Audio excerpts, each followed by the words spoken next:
Michael Jackson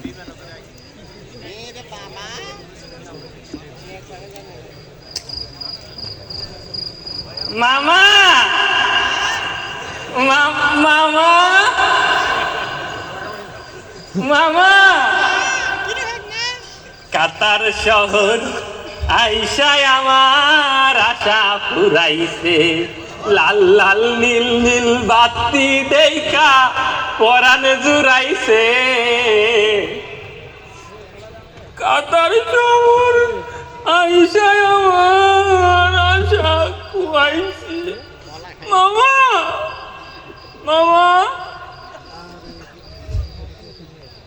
তোরে আইনা পুরো আমার মাথাটা নষ্ট করে ফেলাছে, তোমার মাথা খেয়ে ফেলাইছে আমার, তার জামিলার কারণে আরো সহ্য করতে পারতেছি না। কিছে মামা এনে খাউন নাই?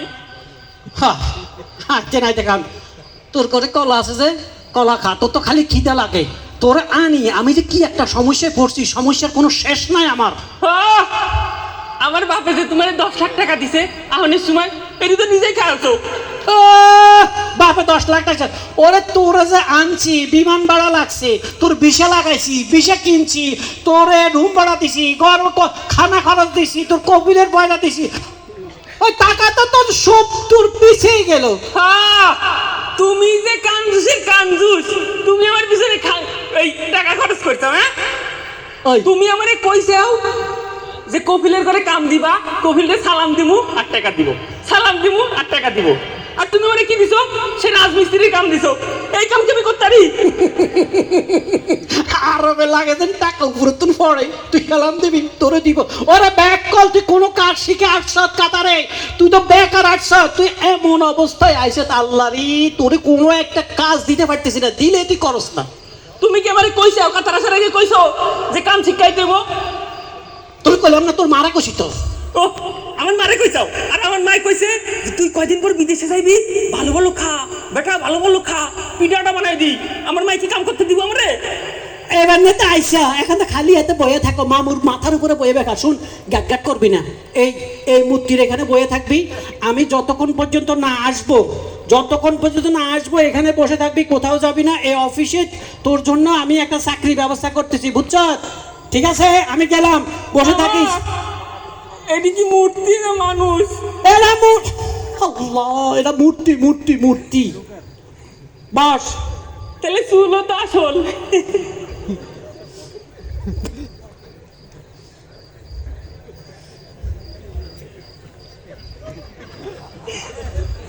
বিদেশে মূর্তিও বানায় মানুষের মতো। বাহ, মামাই কইছে বইয়া বইয়া কলা খাবো। এই মুইটা টুইটা দিস না আবার।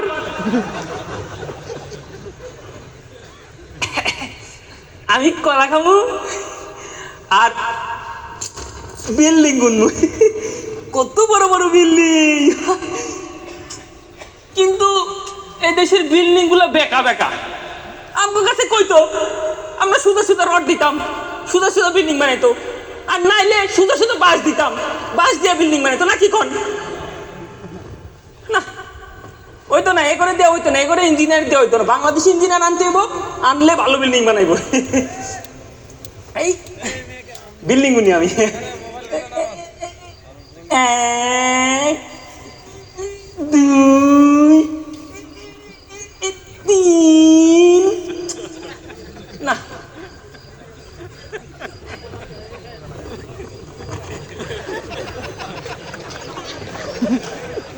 মামা মামা মামা মামা মামা গো, এই এত সিরিয়াস একটা অফিসে গেলাম, দুইটা কথা বলবো তাও পারতেছি না তোর কারণে। কি হয়েছে? মামা আমি আমি বিল্ডিং করতেছিলাম, হ্যাঁ মূর্তি আমার গলায় বলছে। মামা মূর্তি তোর কলা খাইছে? ওরে আমার মাথা রে, মূর্তি কেমনে কলা খায়? এটা তো মূর্তি, এটা কেমনে কলাটা খাবে? এই তুমি দেখো খাইবো খাইবো, এই তুমি দেখো। তোরে আনি যে আবার দেখ দেখ, আমি দেখ, খা খা, খা আমারটা খা মামা। আমার টাকা না। আরে ব্যাককাল মূর্তি কেমন খায়? মূর্তির সামনে কিছু পরে যেমন ধরতে পারে। দাও পাজিল। এই আর যদি একবার চিল্লি করস একবার মার দেবো, একা দেশে পাঠিয়ে দেবো। বস, কাজটা শেষ করতে পারি না এখনো, অফিসের মধ্যে ঝামেলা শেষ। বসি কলা আমি আসতেছি, আমি চলে আসতেছি।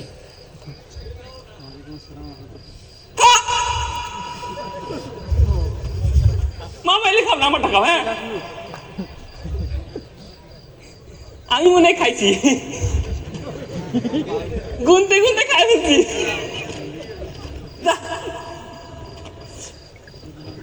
এরা খাবি না কিন্তু। আবার বিল্ডিং গুনতে কি মজা। বাংলাদেশে এত বড় বিল্ডিং নাই, সব ছোট ছোট, কিন্তু বিশাল বড় বড় বিল্ডিং।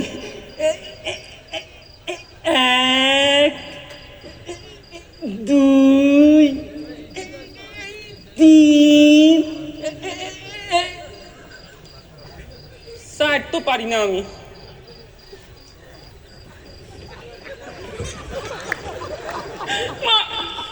মামাই কইছে আবার ডাকলে মারবো। মামা কলাই খাবো না বাইক খামু। আমি বিল্ডিং গুনমু, কলাই খামু না। যা তুই খাগা।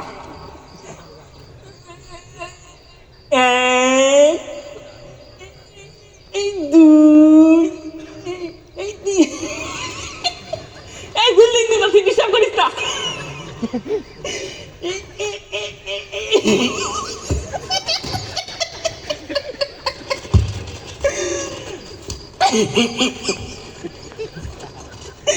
মামা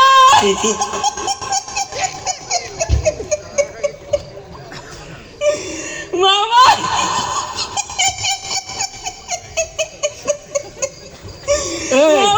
এই আবার চিল্লাস কি জন্য তুই আমার সাথে? ব্যাপারটা কি? হ্যাঁ কি হয়েছে তোর? হ্যাঁ আমার মাথাটা নষ্ট করে কি হয়েছে বল? আমি বিল্ডিং করতেছিলাম, এই মুহূর্তে মানে ওরে আমার আল্লাহ রে, কোন পাপ করছি তোরা? বিদেশে না মূর্তি তোরা কাতে কুতে দিছে। দেখো মূর্তি কাতে কুতে দিছে। দিব তোমার। দেখ কই আমারই দাম না। আমার তোরে আমি আজকে ঠিক আছে তোর জন্য চাকরি যে খুঁজতেছি, তুই আমার লোকে তোরে আর কাজ হইতো না। তোর কুতুকুতি দিবা আবার। হ্যাঁ তোর কুতুকুতি দিব।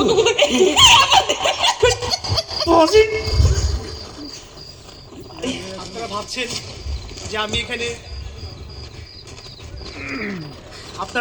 যে আমি এখানে স্ট্যাচুর মতো হয়ে দাঁড়িয়ে ভিক্ষা করছি। আপনারা কি জানেন আমি কেন ভিক্ষা করছি? কারণ আমার কাছে খাওয়ার টাকা নেই, কারণ আমার কাছে রুম ভাড়া দেওয়ার মতো টাকা নেই, কারণ আমি কোনো কাজ জানি না, কারণ আমি দেশ থেকে কোনো কাজ শিখে আসিনি। আজ তাই এই জন্য আমার রাস্তায় দাঁড়িয়ে স্ট্যাচু হয়ে দাঁড়িয়ে ভিক্ষা করতে হয়।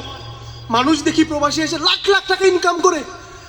আমিও ভাবতাম হয়তো আমিও লাখ টাকা ইনকাম করতে পারবো, কিন্তু আমি এটা জানতাম না যে প্রবাসী যেতে গেলে ভাষা শিখতে হয়, কাজ জেনে যেতে হয়। তাই আপনাদের কাছে আমার একটাই অনুরোধ, আপনারা প্রবাসে আসার আগে, বিদেশে আসার আগে অবশ্যই একটা কাজ শিখে আসবেন, অথচ ভাষাটা জেনে আসবেন। তা না হলে আমার মতো রাস্তার পাশে দাঁড়িয়ে আপনারাও ভিক্ষা করতে হবে স্ট্যাচু হয়ে। আপনি যখন কষ্টে থাকবেন, আপনার পকেটে যখন টাকা থাকবে না, মামা চাচা খালা খালু যাই বলেন না কেন, কে আপনার পাশে আসবে না। সো সবার কাছে আমার একটা অনুরোধ, আপনারা প্রবাসে আসার আগে অবশ্যই একটা কাজ শিখে আসবেন। সবাই ভালো থাকবেন। আসসালামু আলাইকুম।